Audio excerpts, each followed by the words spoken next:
सभी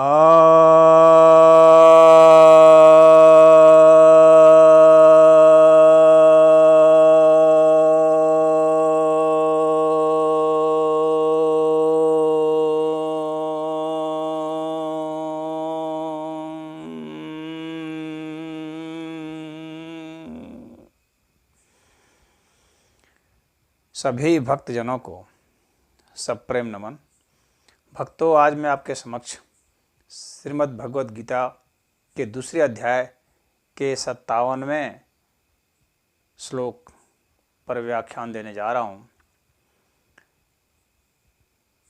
भगवान कहते हैं, श्री भगवान उवाच, यह सर्वत्र नभीस्नेह तत्तत्प्राप्य शुभाशुभम न अभिनंदति न द्वेष्टि तस्य प्रज्ञा प्रतिष्ठिता। अर्थात जो सभी जगह आसक्ति रहित होकर के शुभ और अशुभ जो कुछ भी उसे प्राप्त होते हैं उसके प्रति न वह अभिनंदन से भर जाता है और न ही उसके प्रति द्वेष भावना से, ऐसे कि जो प्रज्ञा है वो प्रतिष्ठित मानी जाती है।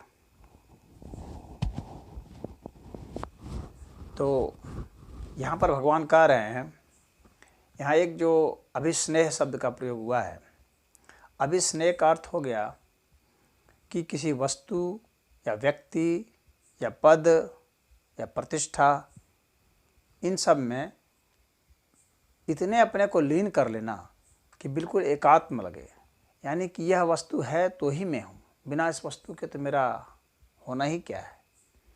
यह पद है तो ही मैं हूँ, जैसे कि नेताओं में होता है, या जैसे कि जो वस्तु के प्रति लोभी हैं, चाहे धन के जो लोभी हैं, वो सोचते हैं कि ये धन है तो ही मैं हूँ, वरना इसके बिना मेरा होना ही क्या है। तो उसके बगैर वे जीवन नहीं देख पाते हैं, या उससे आगे का और पीछे का जीवन नहीं देख पाते हैं। उसी तरह से जो पदलोभी राजनेता हैं, वो उस कुर्सी से आगे पीछे का अपना अस्तित्व नहीं देखते हैं। तो इसी तरह से जो मान प्रतिष्ठा को बहुत महत्व देते हैं, वो उसके आगे कुछ नहीं देखते हैं। फिर तो जब इनसे इतना एकात्म हो जाए कि बिना पद के, बिना वस्तु के, बिना इसके हम अपनी कहीं सत्ता ही नहीं पाते हों, तो फिर हम अभिस्नेह में हैं। यानी कभी कोई व्यक्ति हो, जैसे कि कोई किसी को बहुत पसंद करता है तो सोचता है कि उसके बगैर मैं हूँ ही क्या, मेरा अस्तित्व ही क्या है, मेरा कोई अस्तित्व नहीं है। तो जिसे प्रेमी प्रेमिका का होता है, या पिता पुत्र का हो सकता है, या पिता पुत्री का, इस तरह से कोई भी जो प्राणियों से संबंध हैं या मनुष्यों से संबंध हैं, तो उस तरह के जो संबंध हैं, इस तरह के संबंध को समझ लेना कि उसके बगैर मैं हूँ ही नहीं कुछ, तो यह अभिस्नेह कहलाता है। तो कहते हैं कि इस तरह का जो अभिस्नेह है वह उसको प्राप्त होता भी है, मिलता भी है। ऐसे व्यक्ति, ऐसे पद, ऐसे धन, तो भी उसमें वह नहीं रमता है, वह आसक्त रहित है, उसमें स्नेह नहीं करता है वह। और शुभ और अशुभ, शुभ और अशुभ क्या होते हैं? शुभ मतलब कि वे चीज़ें जो हमें अध्यात्म के पथ की ओर ले जाती हो, जो हमारे जीवन को बेहतर बनाती हो, वे शुभ हैं।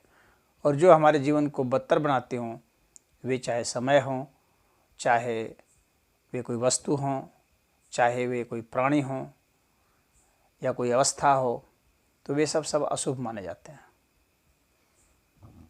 तो शुभ और अशुभ ये दोनों ही मनुष्य को प्राप्त होते रहते हैं, उनके अपने कर्मों के माध्यम से, भाग्य से, संयोग से, ये सब उन्हें प्राप्त होते रहते हैं। परंतु इन सब की प्राप्ति अप्राप्ति में भी वह कोई रुचि नहीं रखता है, उसका दिमाग नहीं डोलता है। तो उसके प्रति वह अभिनंदन से नहीं भर जाता। यह नहीं कि धन आ गया या पद आ गए या बहुत उसकी महिमा हो गई या सुगान उसका हो रहा है तो वो फूल करके कुप्पा हो गया, बहुत बड़ा उसका दिमाग विचलित हो गया, दिमाग बहुत बड़ा हो गया, अहंकार से भर गया, ऐसा नहीं होता। तो वह व्यक्ति चाहे उसकी कितनी भी प्रशंसा की जाए वो शांति रहता है, कितना भी उसका अभिनंदन किया जाए उस व्यक्ति को आप अभिनंदन करके उसको अन्यायपूर्वक कोई कार्य नहीं करा सकते। उसके अभिनंदन से आप अनुचित लाभ नहीं ले सकते, भ्रष्टाचार नहीं करा सकते। और कहते हैं ना अभिनंदती ना द्वेष्टि, और ना ही उसमें कोई द्वेष की भावना होती है।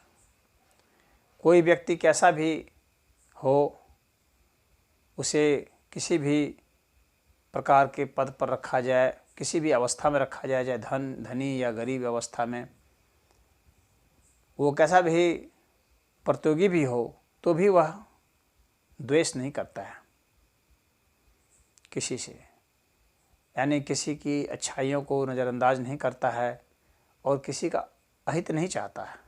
द्वेष करना अर्थात अहित चाहना। तो हम जब किसी का अहित नहीं चाहते हैं तो हम द्वेष से मुक्त हैं और उसके मन में उसके प्रति भी करुणा है, उसके विकास के लिए भी वह सोचता है, उसके कल्याण के लिए भी वह सोचता है, चाहे वह शत्रु ही क्यों ना हो, उसका भी विकास चाहता है, उसका भी कल्याण चाहता है। तो जो ऐसा है, जो अपने शत्रुओं का भी भला चाहता है कि वह भी आध्यात्मिक हो जाए, चाहता है कि वह भी धनी हो जाए, चाहता है कि वह भी सम्मानित हो जाए, चाहता है कि वह भी पदवान हो जाए, वह भी प्रतिष्ठित हो, तो ऐसा व्यक्ति द्वेष मुक्त होता है और उसका मस्तिष्क शांत होता है। अशांत मस्तिष्क तभी होता है जब हम द्वेषग्रस्त होते हैं। तो कहते हैं कि ऐसे तस्य प्रज्ञा प्रतिष्ठिता। तो अब ऐसी जो प्रज्ञा है, यानी बुद्धि का सबसे सूक्ष्मतम स्वरूप जो है वह प्रज्ञा है। बुद्धि का स्थूल स्वरूप मन है, बुद्धि का सूक्ष्म स्वरूप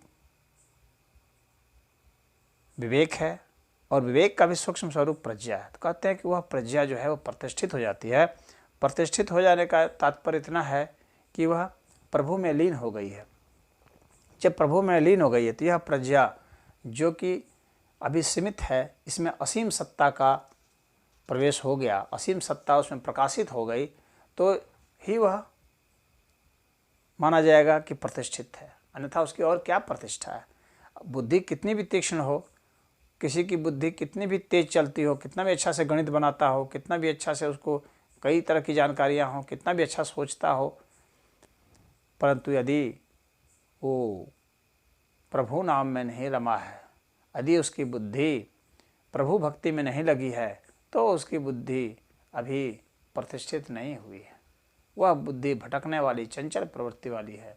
अभी उसकी बुद्धि जिसके संसार में ही रम रही है, तो वह बुद्धि अभी प्रतिष्ठित कहाँ हुई है। तो वो बुद्धि की प्रतिष्ठा, उस प्रज्ञा की प्रतिष्ठा, उस विवेक की प्रतिष्ठा तभी है जब वह संसार के सत असत का बोध कर ले और संसार में नहीं रमे। जब संसार में ज्ञान अज्ञान का बोध उसे हो जाए, जब वह इन मोह द्रोह, हिंसा अहिंसा, सत असत, इन सब से ही निर्लिप्त होकर के प्रभु भक्ति में लीन हो जाए। तमाम तरह के जो खड़विकार हैं, लोभ मोह क्रोध काम मद, इन सब से मुक्त होकर के जब बुद्धि विवेक में, विवेक प्रज्ञा में और प्रज्ञा परमात्मा में स्थित हो जाए, तब समझना चाहिए कि उसकी प्रतिष्ठा हो गई। तो भगवान उस प्रतिष्ठा की यहाँ बात कर रहे हैं। ऐसा नहीं कि वो बहुत बुद्धिमान हो गया, खूब धन बटोर लिया या खूब बड़ा पद पा गया तो कहेंगे कि उसकी अब बुद्धि बहुत प्रतिष्ठित हो गई। अभी वो प्रतिष्ठित नहीं हुआ है अध्यात्म के लिहाज से। तो यही भगवान यहाँ पर बतलाना चाह रहे हैं कि ऐसे जो स्थित प्रज्ञ हैं उनका एक यहाँ जो चरित्र बतलाते हुए भगवान बताते हैं, उनका स्वभाव गुण बतलाते बताते हैं कि वह स्नेह से मुक्त होता है, शुभ और अशुभ से मुक्त होता है और अभिनंदन और द्वेष से मुक्त होता है, तो ही उसकी बुद्धि प्रतिष्ठित होती है। ओम हरि।